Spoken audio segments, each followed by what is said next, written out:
Assalamualaikum warahmatullahi wabarakatuh. Selamat siang, apa kabar hari ini? Alhamdulillahirabbil alamin. Wassalatu wassalamu ala asyrofil anbiya wal mursalin wa ala alihi wa sahbihi rasulillahi ajma'in. Puji dan syukur lalu kita panjatkan kehadirat Allah Subhanahu wa taala yang senantiasa melimpahkan taufik dan hidayah kepada kita semua sehingga pada siang hari ini kita bisa berkumpul dan dipertemukan dalam proses belajar mengajar pada mata kuliah manajemen perbankan di kelas manajemen semester 4 ini. Mudah-mudahan pertemuan kita hari ini mendapatkan ridho berkah serta diberikan kemudahan dalam menyerap ilmu ya, dan mudah-mudahan bisa bermanfaat kelak nanti kita setelah lulus dari perkuliahan ini ya. Salawat serta salam semoga tetap dicurahkan kepada junjungan kita Habibana wa Nabiyyana Muhammad sallallahu alaihi wasallam, kepada keluarga, sahabat, tabi'in serta seluruh umatnya yang seluruh taat terhadap ajaran beliau yang insyaallah mudah-mudahan termasuk kita di antaranya ya. Baik, pada siang hari ini pokok bahasan yang akan kita bahas ya mengenai manajemen jasa bank lainnya ya. Dan jika kita memahami perbankan ya seperti yang awal kita pelajari bahwa kegiatan bank ini salah satunya adalah yang utama jelas ya manajemen lending atau pemberian kredit ya. Ini harus dimanage dengan baik dari mulai perencanaan, baik itu secara kuantitas maupun secara kualitas ya. Secara kuantitas ini volume jumlah rupiah target yang harus diberikan kredit ini ya, mengingat kaitannya dengan kesejahteraan dan biaya-biaya yang harus tertutupi oleh perusahaan yang namanya bank. Kemudian di situ muncul sebuah perencanaan baik secara volume rupiah ya sekian M gitu, kemudian dengan kualitas berapa nasabah ya, karena ada BMPK batas maksimum pemberian kredit ya gitu. Jadi setiap orang itu ada batas maksimumnya seperti itu. Nah ini yang merupakan kegiatan inti dari perbankan, karena dari sinilah bank mendapatkan pendapatan ya, dan inilah yang akan menutup biaya-biaya dan yang akan menjadikan kesejahteraan baik bagi perusahaan maupun bagi karyawannya ya, karena semakin tinggi kredit yang diberikan maka secara logika akan semakin besar pendapatan yang akan didapat oleh bank tersebut ya. Dan jika pendapatan bank tersebut sudah besar ya, fasilitas, kemudian sapras, kemudian kompensasi yang didapat oleh setiap karyawan, termasuk juga kesejahteraan para pemegang saham, para owner, ini juga akan semakin tinggi ya, semakin besar dan semakin sejahtera. Dan inilah salah satu tujuan dari perusahaan. Selain tentu saja juga harus berkelanjutan. Jadi tidak bisa juga bulan ini, bulan depan, tahun depan kita makmur, kita sejahtera, kita punya target yang terrealisasi dengan baik, tetapi 5 tahun, 10 tahun, 40, 100 tahun ke depan kita tidak berkelanjutan ya, tidak sustainable. Artinya bank kita hanya tinggal nama saja mungkin. Tidak seperti itu ya. Itu salah satu tujuan bank. Nah, ini kredit merupakan kegiatan inti utama ya dari kegiatan perbankan. Dan tentu saja dalam kegiatan kredit ini memerlukan dana ya untuk menyalurkannya itu. Sementara kalau kita lihat sumber dana bank itu ada yang dari modal sendiri bank ya, dari para pemegang saham, owner, kemudian hibah, kemudian cadangan-cadangan, kemudian juga laba yang belum dibagikan dan lain sebagainya. Tetapi itu pun ternyata kurang karena mengingat target perputaran kredit tadi ya, semakin besar maka harapan mendapatkan keuntungan akan semakin besar.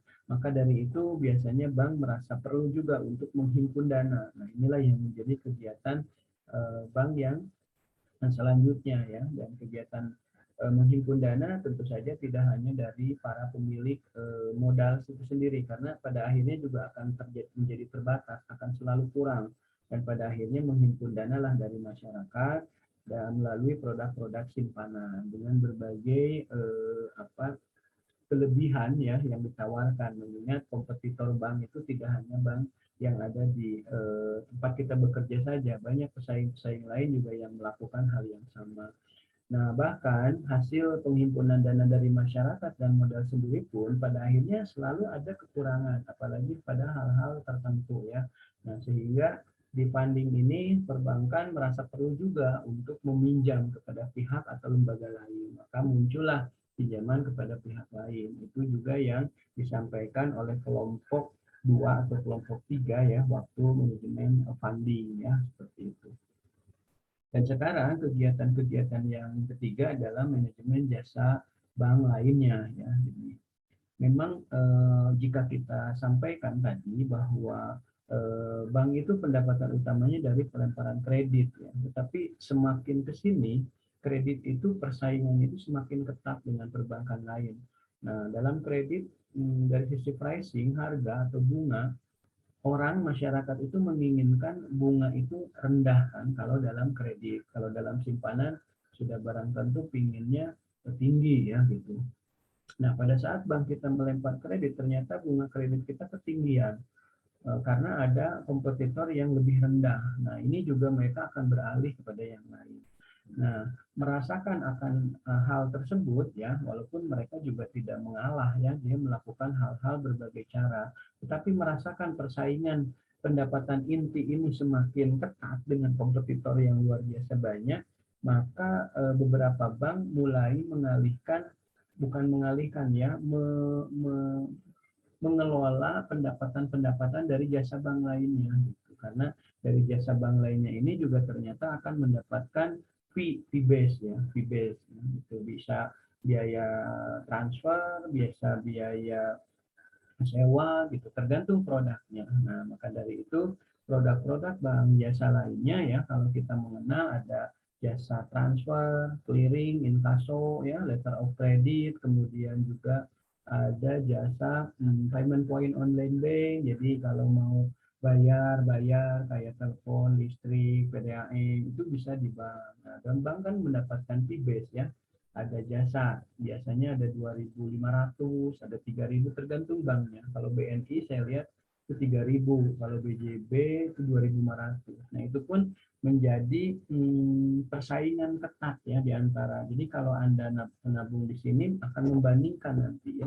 Walaupun kalau memang hanya bayarnya satu sih beda 500 tidak masalah. Tapi kalau saat Anda menjadi kolektor yang membayarkan listrik misalnya satu RT atau satu RW itu kan lumayan banyak ya, maka akan mencari yang fee base-nya tidak terlalu besar ya, tentu saja supaya ada selisih murah gitu seperti itu.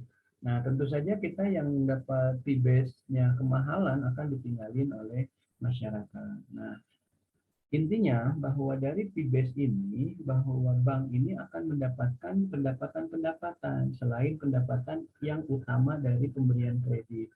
Jadi kalau ada orang transfer melalui bank kita, kan kita ada biaya transfer. Kalau RTGS itu 30 ribuan ya. Kalau clearing itu hanya 6.000. Bahkan ada yang hanya 2.500, tergantung banknya. Nah, tentu saja kita sebagai masyarakat akan memilih biaya yang murah ya, seperti itu. Termasuk juga ada fasilitas untuk deposit kepada e-wallet ya. Sekarang kan bisnis sudah virtual. Nah, banyak perbankan yang sekarang memiliki jasa untuk deposit saldo baik ke OVO maupun ke GoPay, Shopify, e-wallet dan lain sebagainya ya.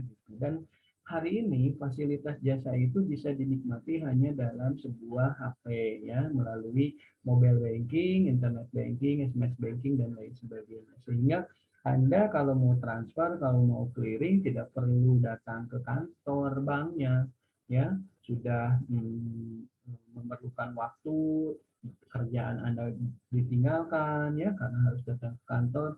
datang ke banknya juga ternyata parkirnya penuh, kemudian juga repot mau parkir juga, sudah bayarnya lumayan, datang ke ruangannya ngantri juga panjang. Nah, ini menjadi hal-hal yang memang sangat dikeluhkan oleh beberapa masyarakat dan nasabah, sehingga berdasarkan permasalahan itu maka banyak perbankan yang melakukan inovasi dan pengembangan produk melalui mobile banking salah satunya. Nah, apa yang saya sampaikan dari awal sampai barusan ini merupakan jasa-jasa bank lainnya yang ditawarkan kepada kita masyarakat untuk menikmati dan memilih sebaik mungkin. Nah, tentu saja ada fee, tetapi fee itu jelas lebih murah jika kita akan datang langsung ke perbankan, apalagi meninggalkan pekerjaan kita. Seperti itu ya, gitu. Bahkan sekarang ini transaksi juga bisa dilakukan melalui virtual internet banking ya gitu, termasuk juga pembukaan rekening baru tidak harus datang ke bank. Nah, ini sebuah terobosan baru tentang jasa-jasa bank ataupun produk funding dan lending seperti itu. Bahkan kredit pun sekarang ada fintech ya, financial and technology gitu. Jadi cukup online saja, tidak harus datang ke perbankannya, termasuk dalam kreditnya, pembiayaan online dan lain sebagainya ya. Walaupun kita harus hati-hati sih sebetulnya ya, karena tanpa survei, tanpa cukup KTP dan semuanya itu juga secara logika kok bisa gitu ya, walaupun memang mudah, apakah di akhir-akhir ini akan menjerat atau lain sebagainya seperti itu. Berbeda kan kalau dengan bank-bank kan jelas kantornya ada di wilayah kita di Sumedang, kalaupun ada hal-hal yang tidak bisa kita logikakan gitu kan, kita tinggal datang saja ke kantornya gitu. Baik, itu sedikit prolog tentang jasa-jasa bank lainnya, dan tentu saja banyak sekali jasa-jasa bank lainnya ya. Inovasi pengembangan dari jasa-jasa bank lainnya tergantung dari lead banknya ya, bagian research and development yang ada di bank itu ya, atau penelitian dan pengembangan di setiap perbankannya. Karena dengan BRI, dengan BNI, dengan Citibank itu jelas ya, mereka pasti agak sedikit berbeda. Bukan berarti berbeda dengan kemampuan, karena mungkin mereka menyasar market yang berbeda atau mungkin yang sama. Gitu. Atau mungkin kalau yang sama itu, kalau memang mereka bisa bersaing ya mungkin dia di pasar yang sama. Tapi kalau merasa tidak bisa bersaing ya mereka akan mencari market yang lain. Sehingga kalaupun berbeda bukan berarti tidak ngerti, tetapi menyasar market yang berbeda. Nah, seperti apa jasa-jasa bank lainnya lebih komprehensifnya, maka hari ini di hadapan kita lebih tepatnya kelompok 6 yang terdiri dari Tika Anita nomor NPMD 120044465, kemudian Silvi Fitriani dengan PMD 120042007, dan Rizky Distiani akan segera menyampaikan ya di hadapan kita hasil presentasi atau hasil diskusi kelompok yang kemudian mereka bertiga menyiapkan dan menuangkan dalam bentuk PPT serta makalahnya, dan alhamdulillah kalau makalah sudah saya periksa dan sudah saya nilai, tinggal kita simak bersama presentasi dari kelompok ini 6 ini dengan tema manajemen jasa bank lainnya yang terdiri dari Saudari Tika Anita, kemudian Silvi Fitriani dan Rizky Destiani ya. Jadi kepada beliau bertiga untuk mempersingkat waktu, saya rasa dipersilakan ya untuk menyampaikan hasil presentasinya. Dan mohon maaf barusan ada sedikit trouble, kita ulangi. Untuk kelompok 6 ya, tadi Saudara Tika, Anita, kemudian Rizky, saya rasa silahkan langsung untuk mempresentasikannya ya, Mangga. Assalamualaikum warahmatullahi wabarakatuh, rekan semuanya. Perkenalkan, nama saya Silvi Fitriani. Saya selaku moderator. Di sini kami akan membahas tentang manajemen jasa bank lainnya. Baik, di sini anggota kelompok kami dari kelompok 6, yaitu ada Rizky Destiani Putri dengan saya sendiri, Silvi Fitriani, dan juga Tika Anita. Untuk mempersingkat waktu dalam penjelasan materi, Yang pertama akan disampaikan oleh Rizky Destiani. Dipersilakan untuk menjelaskan materi pertama. Assalamualaikum warahmatullahi wabarakatuh. Sekali lagi terima kasih kepada moderator telah memberikan kesempatan saya untuk menjelaskan materi manajemen jasa bank lainnya. Di sini saya akan menjelaskan pengertian manajemen jasa bank lainnya. Kegiatan perbankan. Dalam kegiatan perbankan yang ketiga, tujuan pemberian jasa-jasa bank ini untuk mendukung dan melancarkan kegiatan menghimpun dana dan mengeluarkan kegiatan dana. Selanjutnya, materi tujuan manajemen jasa bank lainnya. Untuk mendukung dan melancarkan kegiatan menghimpun dana dan mengeluarkan dana. 1. Keuntungan pokok perbankan didapat dari silah bunga simpanan dengan bunga kredita subscription. 2. Bank juga memperoleh keuntungan dari transaksi yang diberikan dalam jasa bank lainnya. 3. Bentuk keuntungan dari jasa bank ini, biaya administrasi, biaya kirim, biaya tagih, biaya privisi, biaya sewa, dan biaya iuran. Materi selanjutnya, jenis manajemen jasa bank lainnya, yaitu pengiriman uang atau transfer. Sarana yang digunakan dalam jasa transfer tergantung kemauan.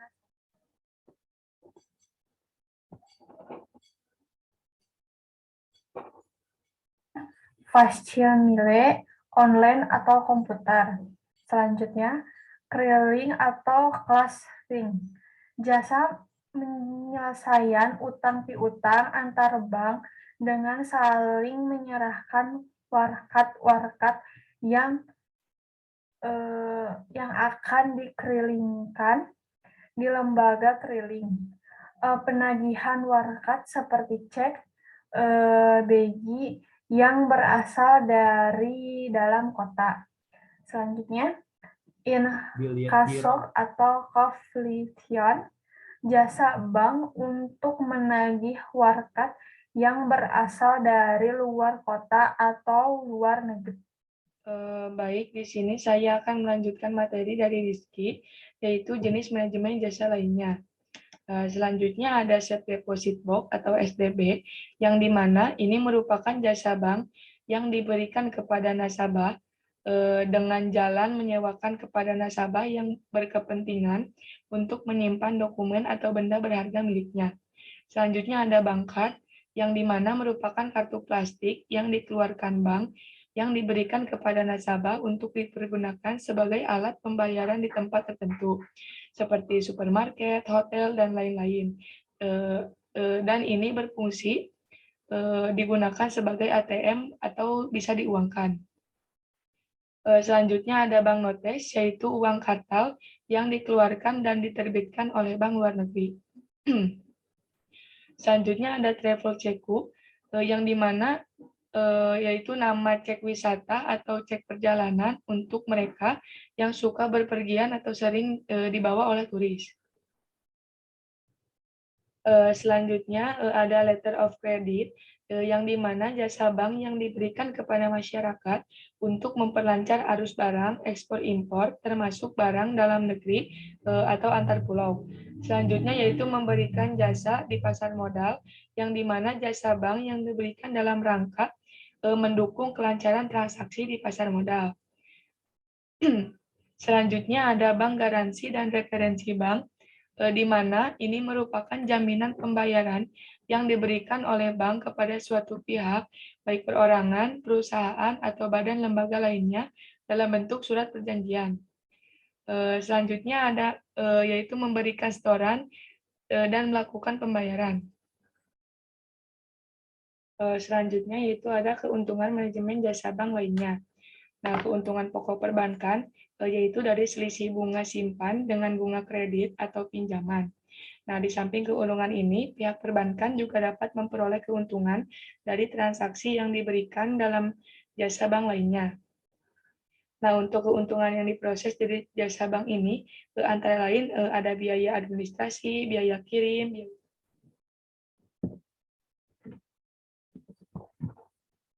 lain. Nah, contoh biaya administrasi seperti biaya administrasi kreditan dan administrasi lainnya. Untuk biaya kirim diperoleh dari jasa pengiriman uang atau transfer, baik jasa transfer dalam negeri maupun transfer ke luar negeri. Kemudian ada biaya tagih, merupakan jasa yang dikenakan untuk menagihkan dokumen-dokumen milik nasabahnya seperti jasa keliling, yaitu penagihan dokumen dalam kota, dan jasa insako, yaitu penagihan dokumen keluar kota. Selanjutnya, biaya tagih ini dilakukan baik untuk tagihan dokumen dalam negeri maupun dalam luar negeri. Kemudian ada biaya provisi dan komisi, yang dimana biasanya dibebankan kepada jasa kredit dan jasa transfer serta jasa-jasa atas bantuan bank terhadap suatu fasilitas perbankan. Kemudian jasa iuran ini diperoleh dari jasa pelayanan bank. Biaya mohon sebentar, ada sedikit gangguan. Kita ulangi.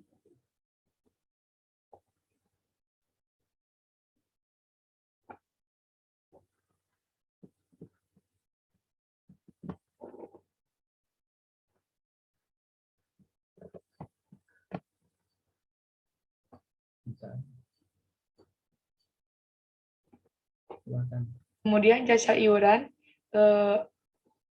ini diperoleh dari jasa pelayanan bank atau kartu kredit, di mana kepada setiap pemegang kartu dikenakan biaya iuran. Baik, cukup sekian. Saya kembalikan ke moderator. Baik, terima kasih kepada rekan saya, Rizky dan Tika, telah menyampaikan semua materinya.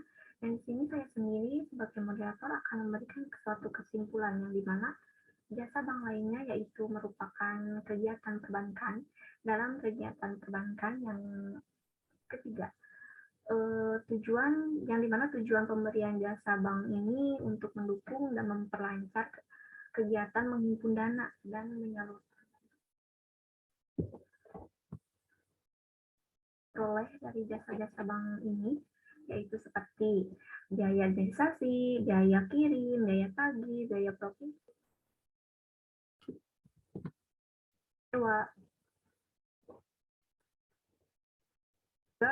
tujuan.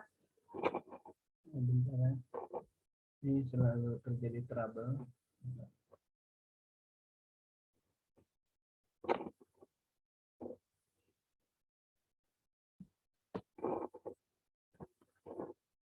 Terjadi trouble terus.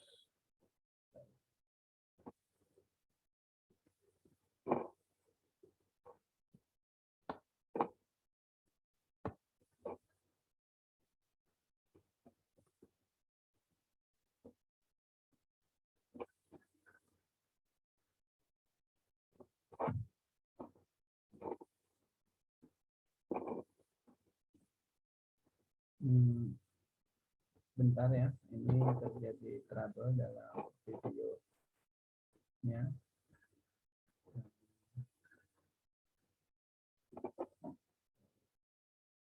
Kita coba kembali dulu ya. Mohon maaf, bukan mulai sinyal, tetapi di sini. Assalamualaikum warahmatullahi wabarakatuh. Yang kurang diinginkan di ininya ya. Kita coba kita ulangi. Silahkan, ini barusan di survei ya. Tujuan yang dimana tujuan pemberian jasa bank ini untuk mendukung dan memperlancar kegiatan menghimpun dana dan menyalurkan dana. Ada juga keuntungan yang diperoleh dari jasa-jasa bank ini, yaitu seperti biaya administrasi, biaya kirim, biaya tagih, biaya provisi, dan komisi.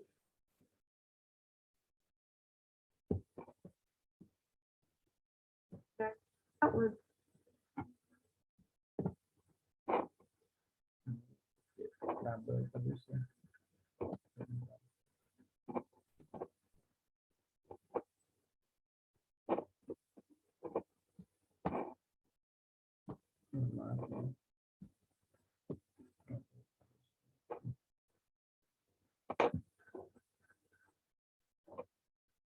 mendukung dan memperlancar kegiatan menghimpun dana. Dalam menyalurkan dana, keuntungan pokok perbankan adalah dari selisih bunga simpanan dengan bunga kredit atau pinjaman.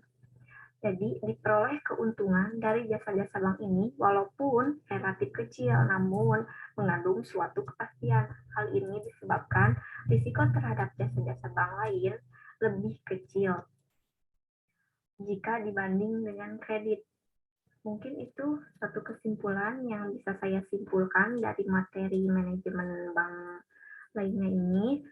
Bila rekan semua ada yang tidak paham atau kurang jelas, boleh didiskusikan di grup ya. Mungkin itu yang kesimpulan yang saya sampaikan. Mohon maaf bila ada kesalahan. Terima kasih. Wassalamualaikum warahmatullahi wabarakatuh. Waalaikumsalam warahmatullahi wabarakatuh. Baik, terima kasih Tika, Silvi, dan Rizky tadi yang sudah menyampaikan pemaparan materi hasil diskusinya ya. Intinya tadi sudah disampaikan oleh saudara Silvi saat kesimpulan bahwa jasa-jasa bank lainnya tentu saja ini menjadi pendapatan tambahan ya, bahkan tidak menutup kemungkinan jasa-jasa bank lainnya ini pendapatannya suatu saat bisa mengalahkan dari pendapatan inti dari kredit ya, apalagi saat kreditnya banyak yang bermasalah, tingkat kemacetannya tinggi, maka jasa-jasa bank lainnya ini yang tadi disampaikan ternyata memiliki juga pendapatan dari biaya dari pendapatan transfer ya, gitu, sewa, kemudian juga provisi dan komisi serta lainnya, ini ternyata setelah diakumulasi punya pendapatan yang tidak kalah besar gitu ya dari pendapatan utama yaitu kredit gitu. Walaupun memang di banyak bank memang tidak bisa mengalahkan dari pendapatan inti kredit karena memang kredit itu menjadi pendapatan utama dan alokasi untuk pemberian kredit juga kan tidak sedikit, tidak mudah, miliaran bahkan triliunan rupiah dialokasikan untuk pemberian kredit. Sementara jasa lainnya itu investasinya cuma semacam software produk gitu ya yang ditawarkan yang digunakan oleh masyarakat fasilitas itu gitu, seperti itu.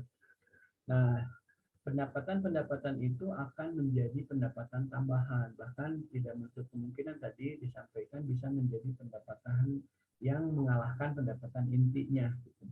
Dan di beberapa bank seperti BCA dulu dia punya pendapatan yang sangat besar dari jasa transfer. Jadi dulu itu BCA itu ATM-nya ada di mana-mana ya, sementara bank lain belum. Nah, bank lain yang punya rekening di bank lain bisa mengambil di BCA karena BCA banyak di mana-mana. Nah, itu ada biayanya tuh tadi seperti yang disampaikan oleh kelompok 6 ini gitu. Nah, BCA punya pendapatan yang luar biasa dari transaksi karena dia punya ATM bersama miliknya dia, tapi ada yang ngambil orang yang punya rekening dari BNI misalnya atau dari Cimniaga. Cimniaga belum lengkap dulu tapi ya sekarang udah nggak seperti itu lagi karena sekarang itu hampir kompetitif ya gitu. Jadi antara bank satu dengan bank satu itu hampir merata, bahkan perbedaannya hanya sedikit sekali. Dan bahkan sekarang ini jasa bank lainnya itu sudah lebih keren lagi karena 4.0 itu 4.1 itu zamannya internet dan virtual, maka pengembangannya sekarang lebih ke virtual seperti salah satunya di internet banking, mobile banking gitu ya. Bahkan transaksi buku transaksi harian kita ini sebenarnya tidak usah melihat buku dan print, itu kita tinggal lihat aja di m-banking itu kalau buka aplikasi semua serba ada info rekening, ada mau bayar-bayar, mau misalkan mau transfer bill account gitu kan semua serba ada, mau tambah deposit ke OPPO semua serba ada, tinggal saldonya aja yang harus terpenuhi gitu saja, sehingga keluar masuk dana itu bisa dilihat dalam sebuah HP dan kita tidak perlu repot-repot datang ke kantornya, sudah antri tadi kan, parkirannya penuh, kemudian biaya juga udah waktu kita meninggalkan pekerjaan, itu luar biasa. Dan ini beberapa hal yang disampaikan jasa bank lainnya. Terima kasih kelompok 6 tadi Tika, Silvi, dan Riki yang sudah menyampaikan sangat bagus. Selanjutnya silahkan jika ada hal yang mau didiskusikan, tadi seperti yang sudah dikatakan sebagai moderator, bisa lanjut di WA Group. Baik, terima kasih dari saya juga. Mohon maaf apabila ada kesalahan, kekurangan, dan kehilapan. Billahi taufiq wal hidayah. Assalamualaikum warahmatullahi wabarakatuh.